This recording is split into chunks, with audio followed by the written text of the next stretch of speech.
Sean, you did your hair for this one and everything? It's a whole new you, huh? Is it that obvious? Quarantine haircut?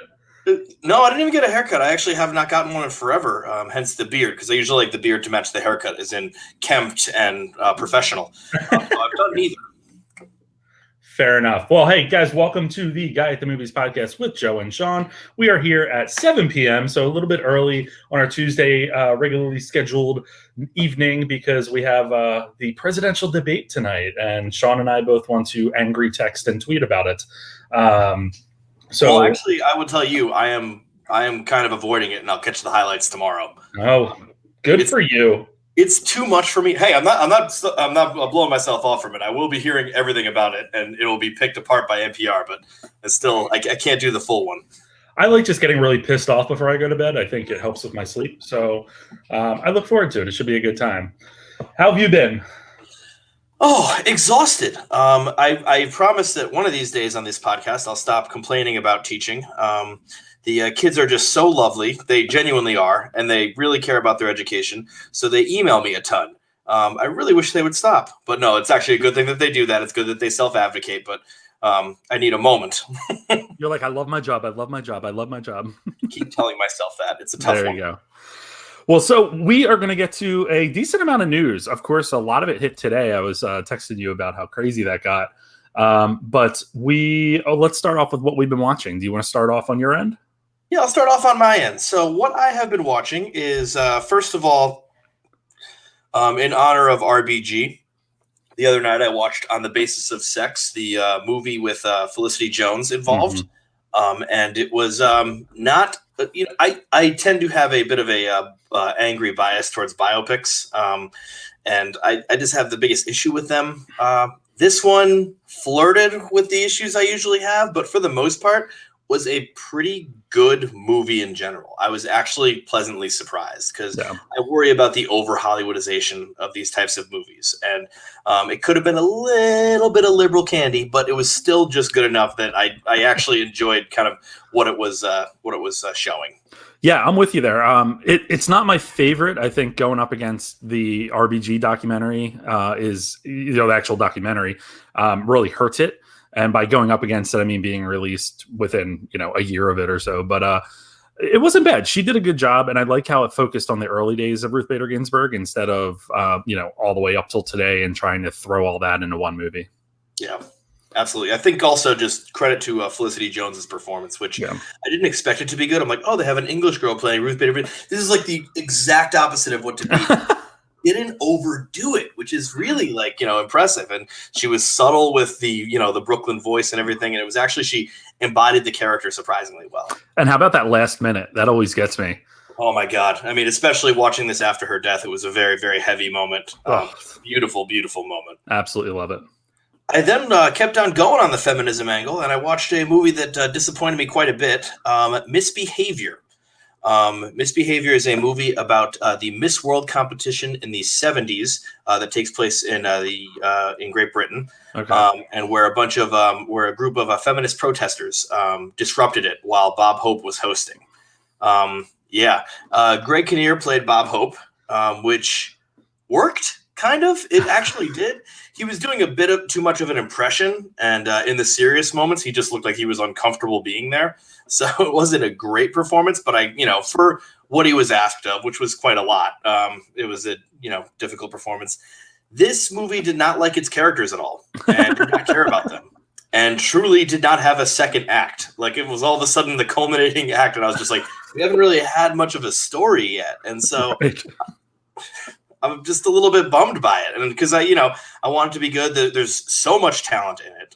You have let me see if I can name them off the dome: Keira Knightley, Jessie Buckley. Then you go into Risa Fons, Leslie Manville, who plays Bob Hope's wife. Like, she's an American in a British movie, and the whole thing just sort of like everyone was underused. It was just a pretty unfortunate, movie in that regard. Still, said the right messages, but a little bit off. Right. So do you want me to talk about Enola Holmes now, or do we do that at the end of our What Did We Watch? Yeah, let's do it, because we both watched that, and You typed Ebola Holmes, so I did type Ebola Holmes. You fell into the hole that I did when I posted the review on my my website. Oh my goodness, I really did type Ebola Holmes. Autocorrect. So Ebola Holmes is about Enola Holmes is the sister of Sherlock Holmes, the younger sister, and she gets into many adventures. This movie, this is how I'm going to play it. This movie wasn't good. It was a little bit messy after the first half. It slowed to a crawl at times. It was like fun mystery. Then it's like Treehouse with Grandma, and I'm like, oh boy, this thing is going in directions that I don't like. And I will say that I still gave it a B because it made up for it in just the pure enjoyability factor. This was a fun movie, thanks to the cast, thanks to the very bright and spry direction. I think, the writing could have used a little bit of work, but it was in general like a lot of fun. And so enjoyable enough that people should see it. Yeah, I'm with you. There were parts of it that got kind of slow and were a little bit painful to get through, but the rest of the movie I really enjoyed, and I think I mainly enjoyed it because of Millie Bobby Brown. She was absolutely incredible in it, I thought, and she was you could tell she was having a blast. They actually just released the bloopers yesterday or the day before, and they're hilarious too. But I just thought like the whole cast did well. It's a little bit different than we're used to with Sherlock Holmes. You don't have sort of that like smart ass Sherlock. You have Henry Cavill playing it very like, straight and narrow. I'm gonna cut it. How did you like the Henry Cavill Sherlock? Because it has been divisive. I liked it because he fell into the background. And in a film that's supposed to be about Enola Holmes and it's pushing her character instead of his, who we know so much about already, I was fine with it. I was completely fine with it. And I'm excited because I think that Netflix finally has their franchise that they've been looking for. Oh, yeah. They can keep going with these, and it would just be a joy to watch. So, yeah, that was a good one. I watched The Surrogate. The Surrogate is a very, very interesting movie about a biracial same-sex couple who turns to their best friend to carry their baby. Into the pregnancy, they find out that the baby will be born with Down syndrome. For me, one of our friends, Ziana, recommended this to me because it's all the issues that I love. And I grew up with my aunt living with me who has Down syndrome. So it was definitely up my alley. I was frustrated by the movie in so many ways, but mainly because the characters just weren't that likable. And I struggled writing the review yesterday only because clearly I don't know what characters or people like that go through when they're faced with these decisions. However, the main character, Jess, the surrogate, just becomes more and more and more unlikable as the movie goes on. And very I thought unbelievable in a lot of ways, and really, really pushy.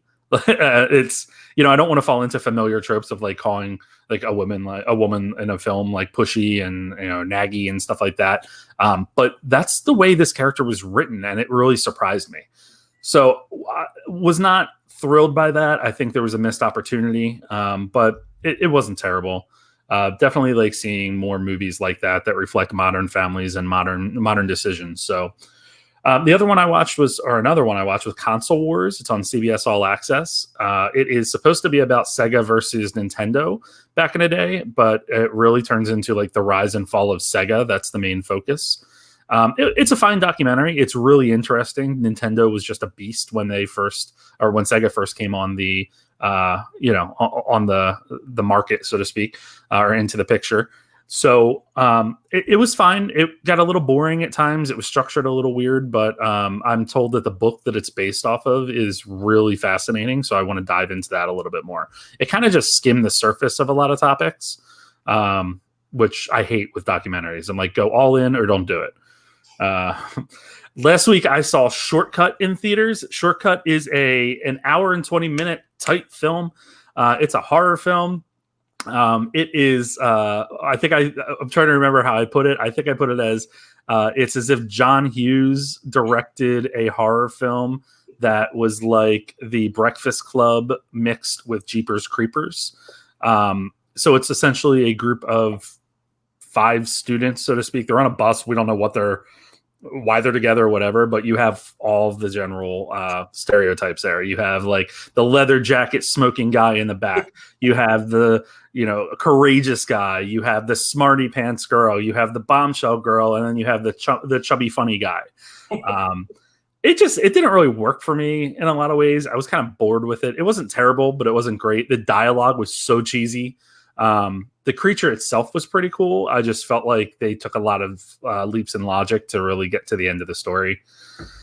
So I don't know. I've been kind of striking out with a lot of movies recently. There's some coming out this week that I'm looking forward to that we'll get to later. So hopefully that's a little bit better. But yeah, the other piece of kind of my viewing recently, I am lucky enough to be a juror for an international film festival. So I have about 13 films that I've been designated to judge, and they range from short live action films to short animated films to feature length films. And I watched a few so far. I have a lot more to watch in the next 24 hours. So I keep saying "so to speak." That must be my new thing tonight. So to speak. But yeah, so that's been really cool because, a lot of these are people that you've never heard of before. And some of their ideas are really fascinating. Some of them not so much, but I watched an animated film that just blew me away because it completely caught me off guard and it was just so good. Oh man, that's great. So you have 24 hours to see all these movies now? Well, no. So, I have a lot of them are short films, which is, easy to knock out. But like one does, I waited to the last minute to get through a lot of them. So, I'm spending some time tomorrow going through more. So yeah, that's that. All right. End the podcast. So, yeah. All right. See you later. So let's dive into the news. We do have quite a bit to get to. Let's start with our comic book news. There always is some sort of comic book news, and we're now grouping them together. The first is that Zack Snyder is getting the crew back together for some reshoots, it seems, of Justice League. It's not the entire crew that's coming together, but it is, let me see, Gal Gadot, Ben Affleck, and Ray Fisher. Ray Fisher being the interesting one, since he's currently in the back and forth with Warner Brothers regarding a toxic workplace. People are kind of upset about this because they're like, you said it was a Snyder cut. Why does he have to go back and film more and all that stuff? We talked about this a little bit last week, but the big change to the story is that Henry Cavill is reportedly not going back for scenes now. So it's just a little bit of a change, but hey, who knows what they're doing with this? Are you interested? I mean,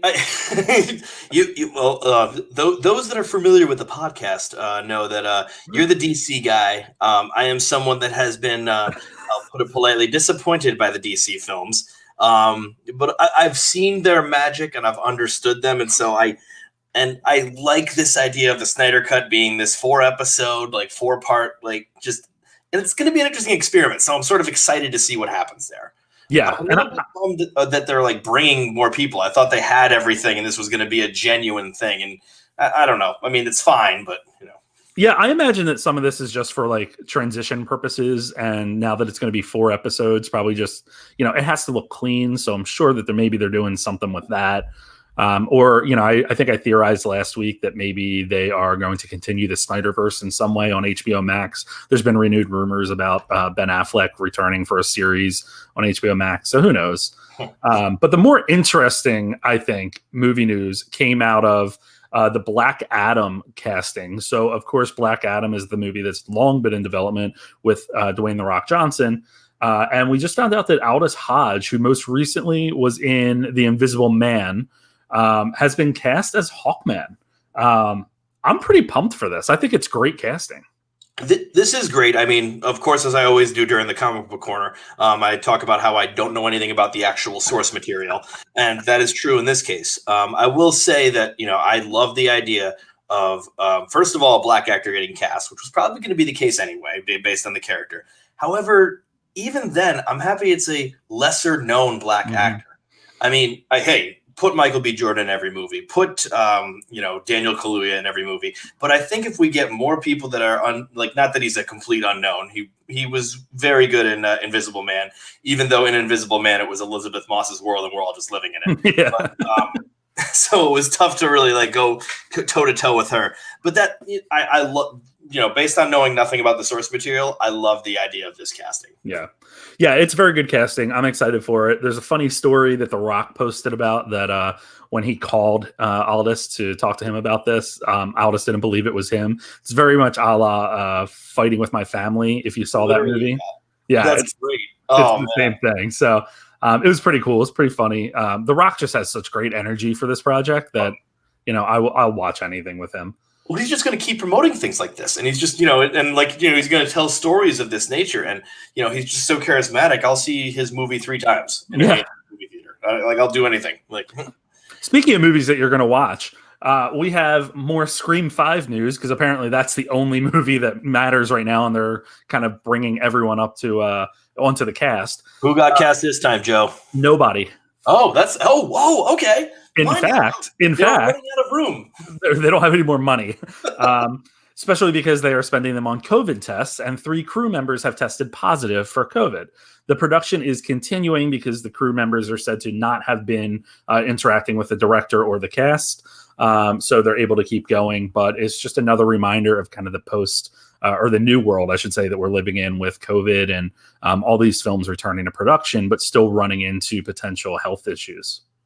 This does seem like, this cast, this crew, this setup did everything right. It seems like they were completely safe.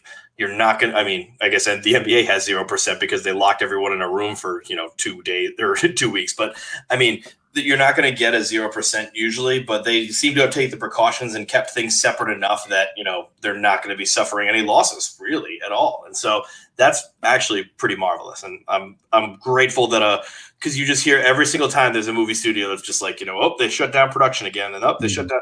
And, some of them are coming back up, but it's just one of those things where, I'm just glad someone's doing it right. And especially with such a large cast, right? Like we joke around about all the casting, but they do have a ton of people in this cast, and who knows? It's risky every day.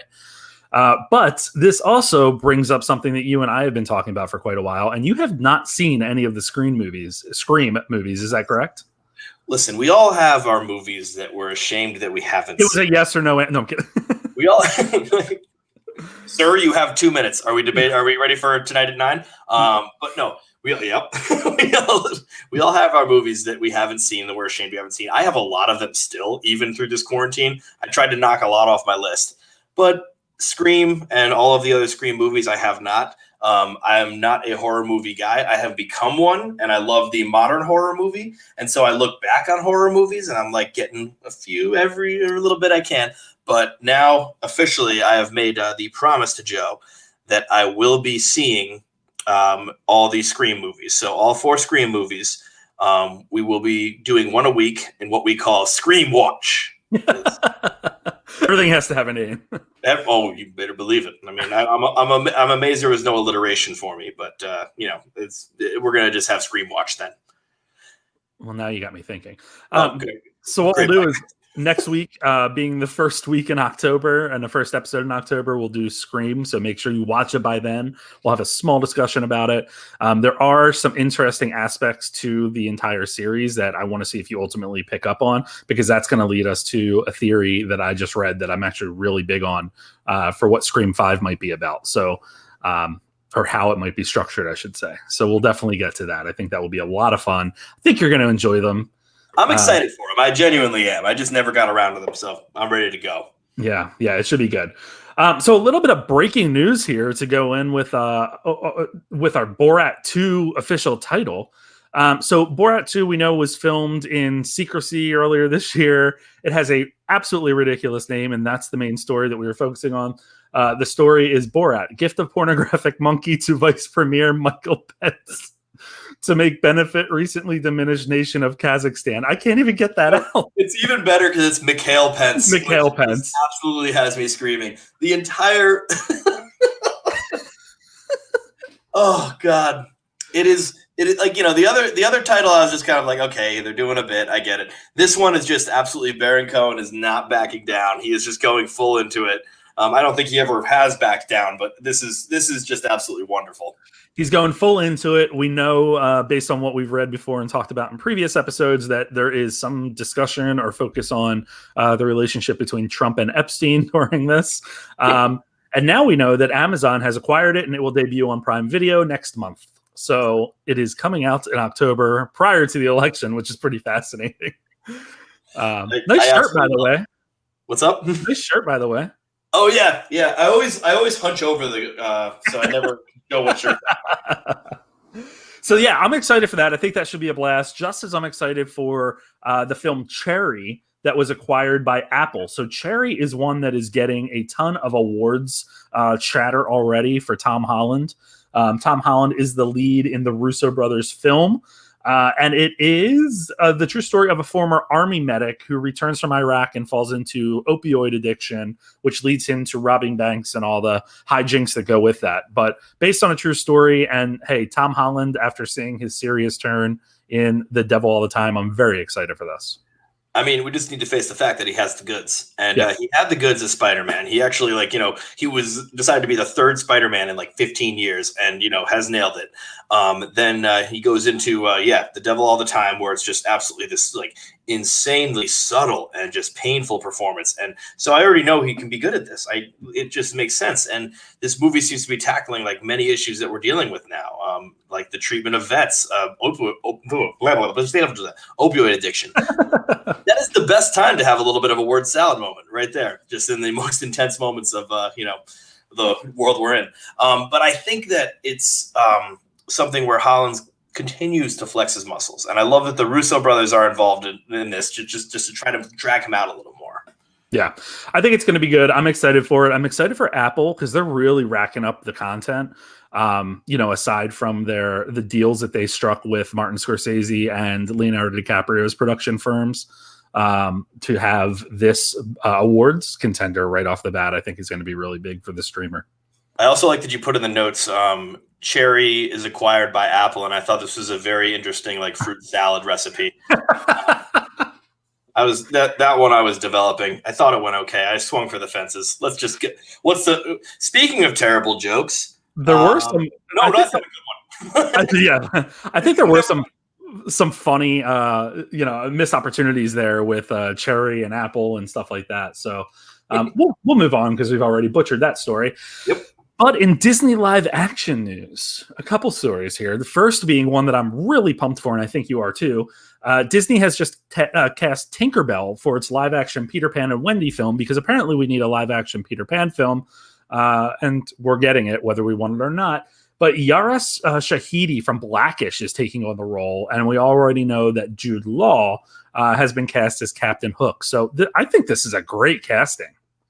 So this is my issue, is that I just completely hate live action remakes, and I just will never like them. Although I do have my always Buddhist saying that if it's good, it's good. But just come on, I really can't handle it. That being said, sometimes these live action, the news is more fun because we get the fan casting and stuff. Now this isn't fan casting, this is actual casting, but this is, like you just said, great casting. This is a perfect role for this person. This person is beautiful, charming, also sassy. I mean, I love the idea of it. I know there will be issues coming in. My apologies for the email. There's another student that just emailed me. Oh, geez. But I think that this is a great casting. I haven't heard it yet, but I'm ready for the people. They're going to just be upset that a black actress is playing Tinkerbell. Because fairies have a race apparently, and also it's just one of those things where it's a fictional character, so they could be whatever race they want to be. So get off it. But yeah, I haven't heard much, so I'm just working ahead of the horrible comments that are probably already out there. Yeah, I haven't looked at the comment sections for some self-preservation there and self-care. But it reminds me of when the news broke, and I'm going to forget the actress's name right now, but she was cast as Ariel in The Little Mermaid, a mixed actress, and everyone was like, my Little Mermaid's not mixed. And I'm like, your Little Mermaid's a cartoon. Like, come on, let's pull it together here. Oh man, but in the live action realm, there's some other news here, and that news is that we are getting a sequel to The Lion King. None of this news today is fun. I can't, like, come on. And it's worse. Go further with the news announcement, because like then I get even more mad. Is it that Moonlight director Barry Jenkins is directing? Yes, like really. Like I'm trying to be mad about another Disney live action movie, and then you bring Barry Jenkins on. So now I can't be mad because he's amazing, but I still don't know if he's the right person for this. Like he obviously can do anything after making the masterpieces. I'm using the M word, masterpieces of Moonlight, and yeah, if Beale Street Could Talk didn't get the attention, deserved the attention, I'll stand by it. But he can do no wrong after those two. And then he's now going to go for the Lion King movie. And this is the thing. They make the great movies before that, and then they were able to get the big money picture. I thought Barry was better than that, but maybe he's going to do something cool with it. But this is even a weird big budget picture for him to get, because it's not really like he's directing any actors or anything aside from voice cast, and everything is done in that, technological dome, so to speak, that Jon Favreau was championing and using for The Mandalorian. So I don't know. Billy Eichner coming back would be great because he was the best part of that movie. Beyonce was not, so she should be recast. But other than that, that's what we're getting. Well, they had a movie that was just Timon and Pumbaa.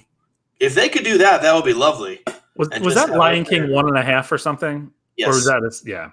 So I don't know. We'll see what happens with that. How do you feel about M. Night Shyamalan? Oh, I give him still respect. He was probably one of the best in his first couple. And then he went down a rabbit hole that was pretty tough. He started off with Sixth Sense, Signs, Unbreakable, just absolute, awesome. Then The Village came out, and The Village is still this. I might go through the whole canon, so you may have to stop me. The Village is just this, this close to being good, except for the insane flaws in the logic of the storyline. And then we go further, and then I'll just skip ahead. He goes really, really low after that, and it gets really, really rough. He has dug himself out of that hole pretty substantially. Yeah. And that's something where now I find out a new movie from him, and I'm like, okay, let's all sit. Let's all see what's going to happen. This could be good. This could be bad, but let's see.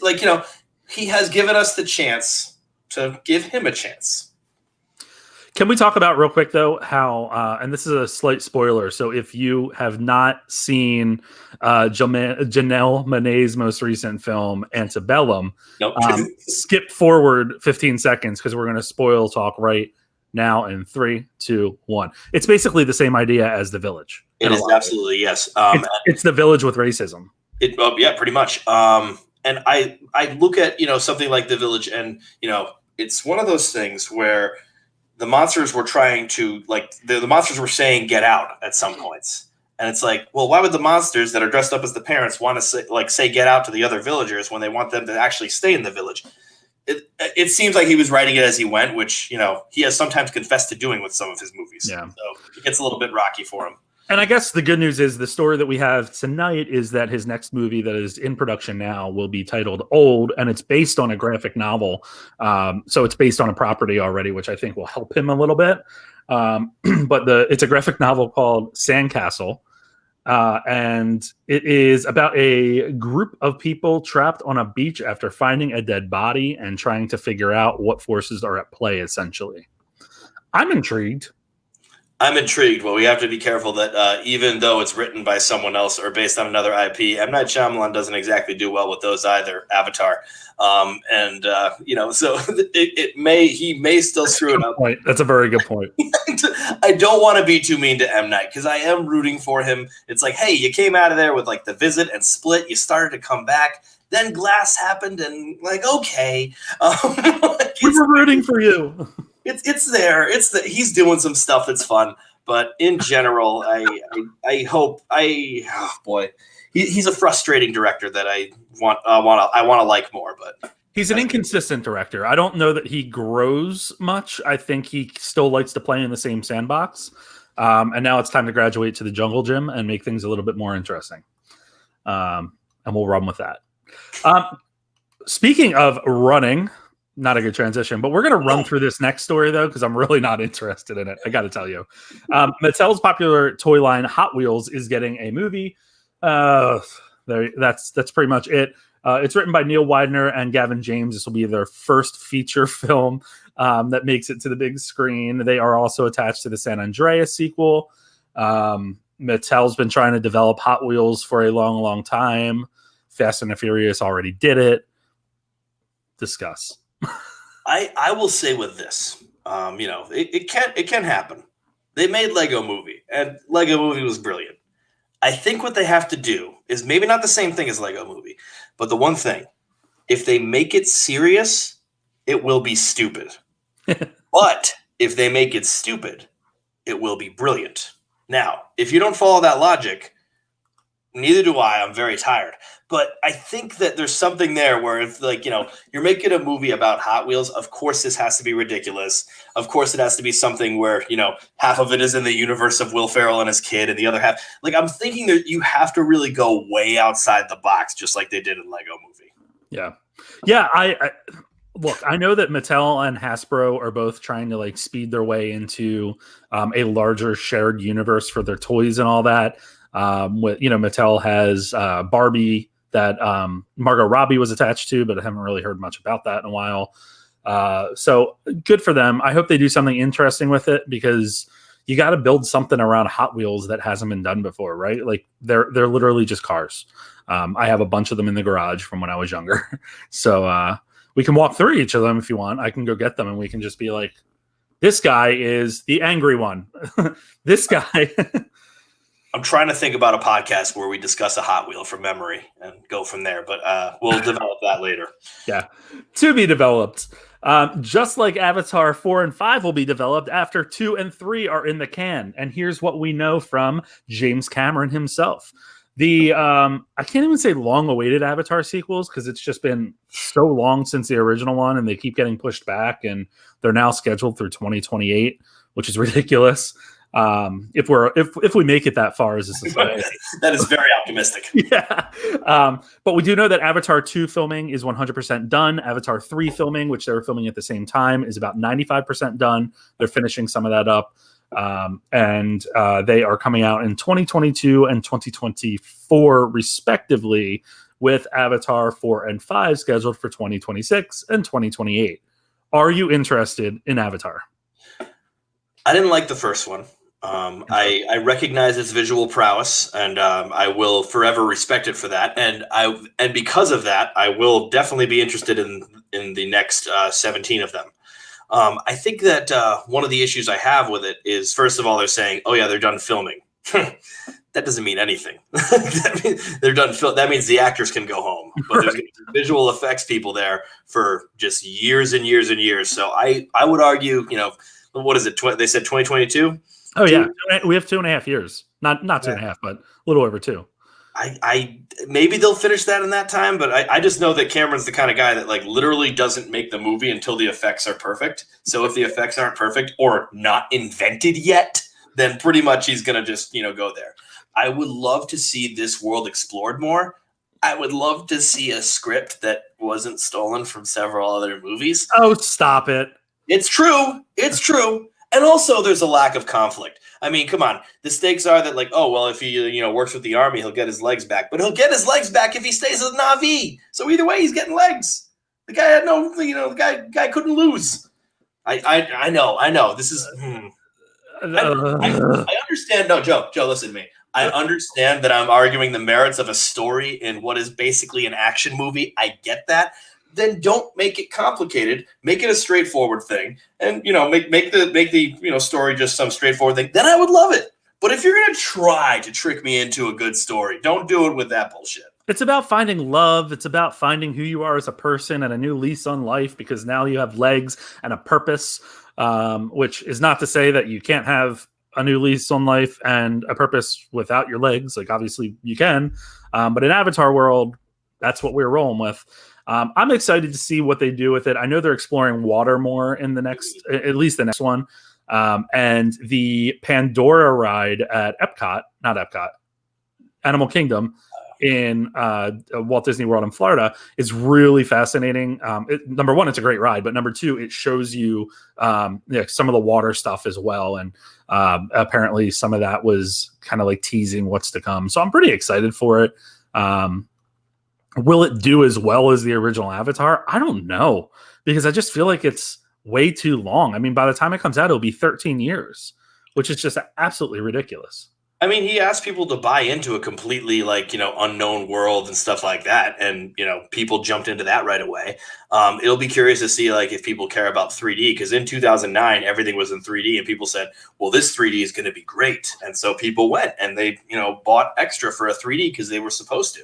Yeah. Will they do that with this now, where pretty much nobody has really fallen for the 3D thing anymore? It's kind of a gimmick that wore off. Yeah, it definitely did. This just in: Amazon has acquired Avatar, so no, it will debut on Disney Plus. James Cameron is upset. So one other piece of news that broke today, before we get into kind of like what we wanted to talk about at the end of this, is that Daniel Bernhardt will reprise his role as Agent Johnson in the upcoming The Matrix 4. So he was last seen as an agent in the second film, I believe it was, The Matrix Reloaded. And he died. So, there we are. But it will be interesting to see how he factors into this, especially because we don't know anything about the plot. But it's kind of neat that they're dipping back into that well a little bit. I just wonder if we know that Yahya Abdul-Mateen is in this film and is rumored to be playing a young Morpheus. So I wonder if it has anything to do with time. I mean, if he's a young Morpheus, then could be a bunch of flashbacks. But I mean, this is the Matrix we're talking about. Homeboy could be a simulation. Yeah, he could be maybe he never died because he died in a simulation, or maybe the simulation was a simulation of the simulation, and then he died in the simulation after the simulation. Man, I hope this is a simulation, because Jesus, this year has sucked. This is going to be, if this is a simulation, this is much like the Vanilla Sky version where Tom Cruise has having a nightmare because he's in a dream and he's glitching. I just spoiled that movie. Also, a simulation, not assimilation. Two very different things.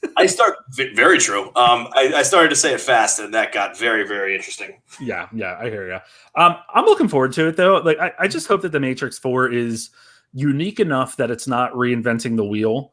And modern enough that it is just as, I guess, well received as the original was when it came out. Remember, those graphics were state of the art. Mm-hmm. The bending backwards and crap like that.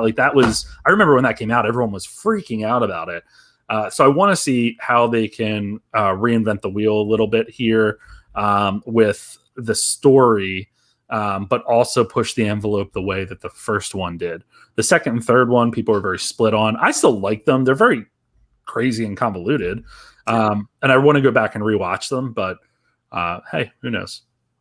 Yeah, that might be a situation where I'd probably go back and rewatch them too, because to tell you the truth, I've seen 2 and 3. I don't really remember what they're about at all. Yeah. And so it was just one of those things where one was, even though one is this crazy mind fuck type of thing, it still was just, you could sit nice and easy with it. Yeah. You sort of got what was happening.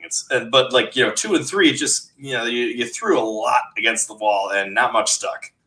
What if the fourth one is Russia is hacking into the Matrix? I mean, that would be great if, we're just walking down the street and all of a sudden a Hillary meme hits us in the face. Oh man, God, so many jokes to be made. We're in election season and it needs laughing to be all the way to hell. Yeah. Talking over. Watch my language. Anyway, speaking of election season, we don't have a top story to discuss, but seeing as though we are we're filming this or recording this on the first evening or the evening of the first presidential debate, I'll get that sentence out. Don't worry. We thought it would be fun to talk about, if there was to be a movie about this hellacious time in our lives, who would play Donald Trump, Mike Pence, Joe Biden, and Kamala Harris. And I have some ideas, not great ones, but I want to hear your pick for, let's start with Donald Trump. So Donald Trump, I have a few here that I'm going to talk through, and then I'll try to give my best one. So this is going to be very interesting, and It would involve a lot of situations. But first of all, this was kind of a joke, and then also I kind of get this because he would play it genuinely and maybe not realize that the movie would possibly be spoofing him. I'd love to see John Voight play him, and just because he kind of digs him right now, and so it would be interesting with that. The other ones I had were Donald Sutherland, which just in general, I think I don't know. There's just something that he could do there. That's the arrogance there. Then the big one for me. Well, I got two of them. This one would be he would not have to put on any weight, but Paul Sorvino from Goodfellas, who played Big Paulie. I think that he kind of has the intensity, like he kind of has the stare sort of move. But then here's my actual pick. This is going to be very interesting, and I've heard interviews with this actor who says he would love to play him just because he's a fascinating character, and not just because of like the impression of him. Bryan Cranston.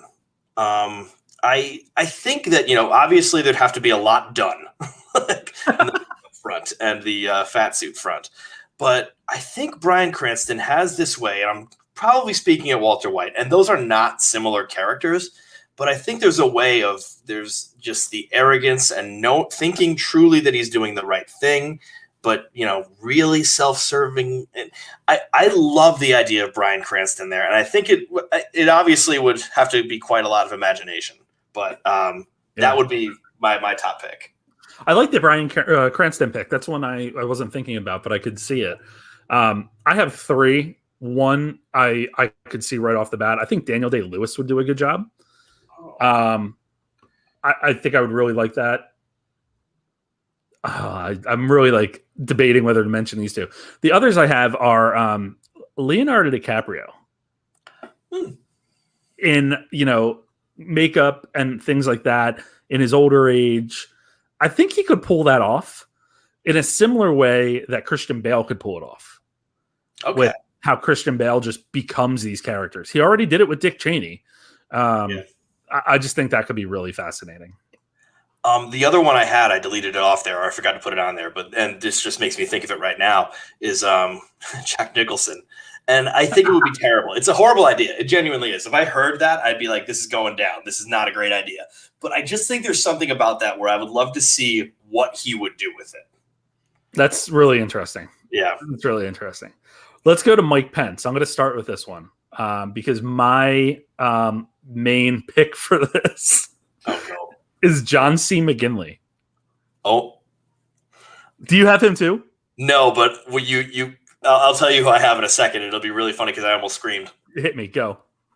Well, I had John C. Reilly. There we go. Let's think about this McGinley character because I really like that. Young enough with still looking pretty old. I think that there's a calm disposition that he could give because I will say of all of these, the hardest time I had casting was Mike Pence without a doubt because there's no personality there, 100%. And it's really off-putting. But I had because I just thought John C. Reilly could dial it back. He could sort of play it interestingly well, but reserved, if you will. And I could see McGinley doing the same thing. Yeah, I definitely could see that. Would you have other ones for him? I do, yeah. So I have this one on here. I don't know, but I'll do this one instead because this one, fully in the looks department, but actually I could see this being a little bit good. But Steve Martin, where he just obviously the hair just comes to mind right away. But if you could just really envelope that down, and Steve Martin, all I could think about with Pence, and I know there's more to him, but I just think of like that weird ass smile he has. And I think that's something that Martin could pull off. I know it's a little bit tricky, but that because it'll probably be, well, no, who knows? It might be a comedy, but it'll probably be a drama or a comedy. And I don't know if Martin could have the chops. Yeah, it'd be a horror film. Yeah, horror film, exactly. Shudder original. The other one that I had seen, which I think is kind of a funny one, is Leslie Jordan as Mike Pence. He looks like him, but he's also very short and, like his characteristics, the way that his TikToks are hilarious. Or Instagrams, whatever he does. Joe Biden. This is another one I had trouble with. And I landed on one actor, and it's the actor that will not do this. He would not do this. But I have Clint Eastwood. Really? Super tall, super old. He's got kind of like that, I'll beat you up charisma, but also come over here and I'll shake your hand or let's go wrestle. Like he's interesting. Granted, he's super old now, and this movie will come out in 10 or 20 years. So Eastwood's been kicking it, but I just see something there. Maybe Eastwood, $1 Million Baby Eastwood, so like about 20 years ago, but $1 Million Baby Eastwood. Yeah, that's an interesting choice. I was thinking kind of in a similar realm because of just old, which is sad. But no, I didn't want to think that, but I like the thought of Robert De Niro, but I don't know that Robert De Niro could pull off the calm demeanor that Joe Biden usually has. Edward Norton is another one. That's what I like. I actually think Edward Norton is my pick. Yeah, because Robert De Niro is too much of, and granted, I just keep in mind I just said Clint Eastwood, but Robert De Niro has too much of this intimidating front to him that I don't know if that would really be the thing. And his career and reputation, I think, precedes him. So I don't know if it would be if he's at the point in his life where he'll be able to morph into a totally different demeanor. I don't know. That's actually something I should have said at the front of this is that I'm going to, that we're having fun right now, but I'm going to be no fun and say that I would like to see if they do this kind of thing. I would have rather seen just unknowns, maybe not unknowns, but very, very low character actors that, maybe you've only kind of seen once in a while. Cause I think otherwise you see Jack Nicholson as Donald Trump, or you see Edward Norton as Joe Biden, and it gets trickier. And, these are usually. Right now, we're probably casting the HBO film that's going to come out in 5 years because they always do this crap where and then they immediately have all of the presidents in there and stuff. But I would love to see just them trying to these people that aren't that famous try to crawl up into these roles. Yeah. Yeah. Or if it's something a Vice, I will push back a little bit just to say that in Vice, Christian Bale totally became Dick Cheney for me, as did Billy Bob Thornton. Billy Bob Thornton? Yeah, as George W. Bush. Sam Rockwell. Same thing. Sam Rockwell. Yeah, totally became those characters for me. And, I think a little of it has to do with the prosthetic makeup. Cheney was a larger individual, or is a larger individual, so that the weight gain that Christian Bale has become known for being able to pack on and lose for these roles, I think really helps with it too. So I don't know. I'm kind of interested. The actors would be famous actors would be bad. It's just that unfortunately, like you were saying with De Niro, the reputation precedes, and then something they could work the makeup, and the actor could absolutely transform into them. And so if they could do those two things, cool. Let's put someone in there because you're right. We watched Dick Cheney, we didn't watch Christian Bale, so there's something to that.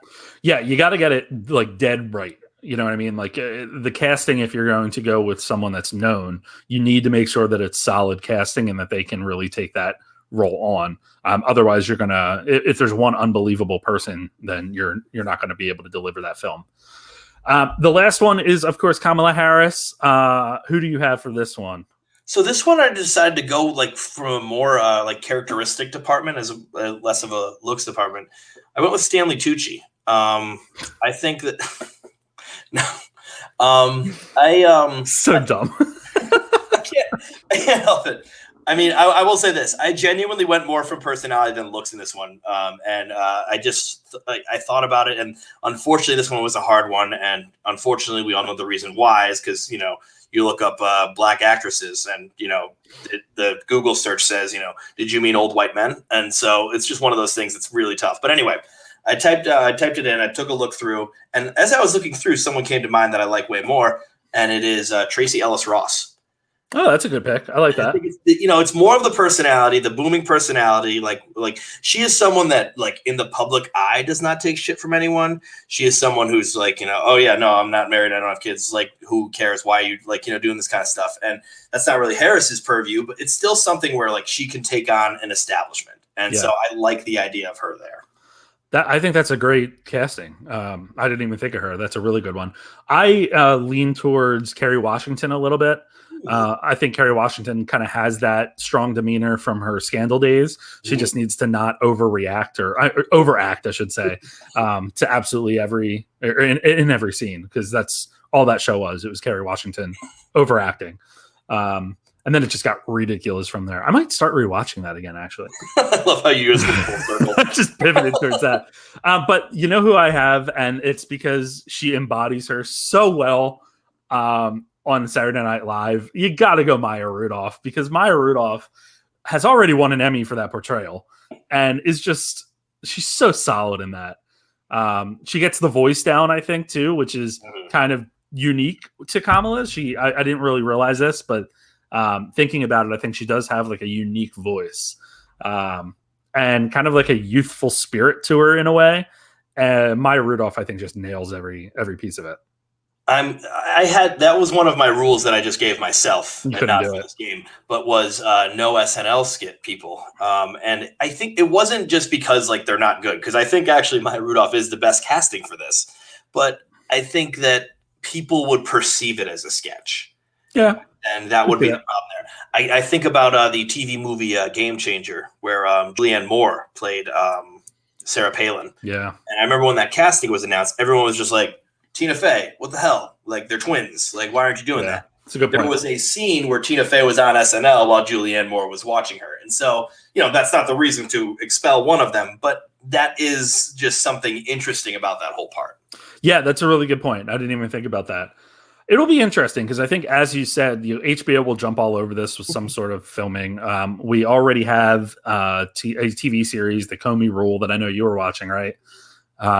So we're starting to see the casting. Of course, Donald Trump is played by Alec Baldwin on Saturday Night Live, and Jim Carrey is going to be playing Joe Biden moving forward. Okay. Which is kind of interesting. Yeah, I like that. I will say, like, I think Alec Baldwin's got to go. Please, like, he was very funny that first season, and it just got very tired. See, I don't think it did. Oh, you're still going for it. I love it. I love the man getting made fun of. Don't get me wrong, but it's just something where, like, I just think that, I don't know, it's just lost its bite. Yeah, I could see that. I think Saturday Night Live, this is a complete deviation, but Saturday Night Live kind of lost it a little bit last year because of the pandemic, unfortunately. I think that like at home stuff worked in some regards, but it just didn't. They weren't at their best. I truly admire the effort, but you're right. That's just not going to work. Yeah. Well, that's that. Let's check to see if any other news has broken while we're talking, because that always happens to us. It'll be something crazy like Marvel is quitting movies or something. No, nothing. So that's solid. Sean, what do you got going on coming up in the next week? Anything crazy? Work just going to destroy you this week or something? Most likely. I think I need to learn that I can't just work at work anymore, which is something I need to come to terms with. And I have my own little office here, so I think that's going to be my new move. But, I'll just once in a while get a movie in, and that'll keep me going. Perfect. Well, you have a couple movies that are coming out tomorrow that you can watch on streamer. So it's not really a big week for theatrical releases or anything. If you look at Regal and AMC, a lot of the classic films are going back in, which is kind of fun. I mean, I've never seen Crazy Rich Asians, and that's going to be in Regals. So I'm going to go see that. The absolute blockbuster Hocus Pocus is going to be in theaters this weekend. So I'm going to see that. But tomorrow on Netflix, you have two films. You have one being a documentary, The American Murder, The Family Next Door, which is very fascinating, or should be very fascinating. And then The Boys in the Band, which is an adaptation of the Broadway show and a book, I believe. And it's just an absolutely stacked cast. So I want to talk about this one for a quick second, because we'll definitely talk about it next week. I'm definitely going to see this one. I've heard it's problematic. And I've heard that maybe it's problematic because it's being adapted from the 1970s movie that might not have aged well and may not be problematic. I know nothing about this, so I'm just going to wait until I see it. I don't know if you've heard any sort of issues with that. No, I really haven't. I don't know what would be the issue with it. Something about homophobia, possibly, even though it's an all-gay cast, and I feel like that's something great. I've heard this problem, and so I'm very curious to see what the issue might be. Yeah, I think I Googled it real quick, and what I'm seeing is the Boys in the Band cast talks the beauty of the polarizing gay classic. So it's probably going to spark some discussion. Of course, with the time that it was that it's taking place in, it is definitely going to be, I think, a little hard to watch in terms of acceptance and stuff like that. But I don't know. I'm definitely going to watch it. It's what's his name? Ryan Murphy, which I think is always interesting. He's good at some of these movies. Like, I'm trying to remember the other one he did. Well, he's a big TV guy. Yeah. I would say, like, I'd argue that he's very entertaining, and so his stuff is great to watch, but sometimes he's just, a little bit too theatrical is not even the right word, but it's a little bit too overblown. And he did The Normal Heart as well, which was Mark Ruffalo in them, and that was a great movie. Yeah, that was really good. That's a Ryan Murphy? Wow. That's Ryan Murphy. And this cast is pretty well stacked. Jim Parsons, Matt Bomer, Charlie Carver, Andrew Rannells, Zachary Quinto, Brian Hutchinson, Michael Benjamin Washington.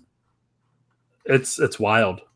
So here's another one. Boys in the Band cast defend use of reprehensible language. So okay. I mean, I think it's going to be very genuine, hopefully. Mm-hmm. And I guess people are wanting them to shy away from it. Let me see. I'm going to look real quick. Yeah, they're saying they kept it kind of genuine in order to honor the period and social mores of the time.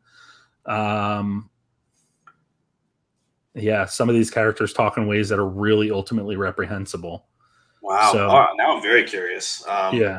I wonder if it's just one of those things because, let's face it, if we're talking about offensive language, that happens in a lot of different movies, both old and new. And so I'm wondering why this one's coming under crossfire. Maybe it's because it wants to be, a role model of sorts. But well, it's from digitalspy.com, so I'm not really going to put too much weight into it. But it says the new version, which reunites the cast of the 2018 Broadway revival, is faithful to the original text and is still set in 1968, meaning that there is some language in there that will potentially shock a modern audience unaware of the play. So we'll see. We'll talk about that next week because I'm sure that we'll both watch it. The other one coming out is The Glorias tomorrow. On Amazon had secured the rights to that, and that will be out on Amazon Prime. So some solid movies to watch. It'll be interesting to see those. Yeah. I think we'll have some good discussions next week. Anything else going on? Where can people find you? So I am on Instagram at Math Teacher Movies. I do Monologue Mondays, What the Oscars Got Wrong Wednesdays, Final Shot Fridays, and then movie reviews from the past and the present, but not a lot of them because I'm answering students' emails right now. I think you should change your name to Movie Buddha or something. Like you said your Buddha thing earlier. I'm like, yeah, Movie Buddha. Movie Buddha. No, that's awesome. Always good content. You always, every time that I see one of your posts pop up, it reminds me of a film that I haven't thought about in a while. With some of the non-current films that you're covering. So that's pretty fun. Upcoming events, there's really nothing much going on. I'm pushing back Quizzos for the next couple of weeks just because they take a lot of time. I'm working on some other projects right now. But you can find me on Guy at the Movies or the newly redesigned guyatthemovies.com. And you can listen to us on Apple Podcasts, Spotify, Google Podcasts, Stitcher, Anchor, all of those. Please make sure that you comment, rate us, tell friends about us, share, request things, request us to do some more impressions. Because we're very good at that. Request it. We just got through this whole thing without impressions, and I was trying to find a way to weasel one in. Well, we just went through Trump and Biden, and so I mean, it's some great casting. Huge. Anyway, listen to us there, and we will chat with you soon. But I want to remind you to wear your damn mask. And Sean. Oh, That went great. Leave it in. And I would like to remind you to vote and take it from me, someone that addresses himself in the third person. And Sean? I'll just Anyway. repeat the last thing you say because, but yes, please, guys, register to vote. Vote when it comes time to do so. Check your registration right now. Right now. Get your phone out. Go Google your registration because guess what? It could have lapsed. It could have screwed up. Check your registration now and then vote. And there is a resource on guyatthemovies.com. It will take you to iwillvote.com, which will give you the resources that you need for your specific state to make sure that you're registered, or for you to double check your registration, or for you to request a mail-in ballot, however you want to go about this. So please do that.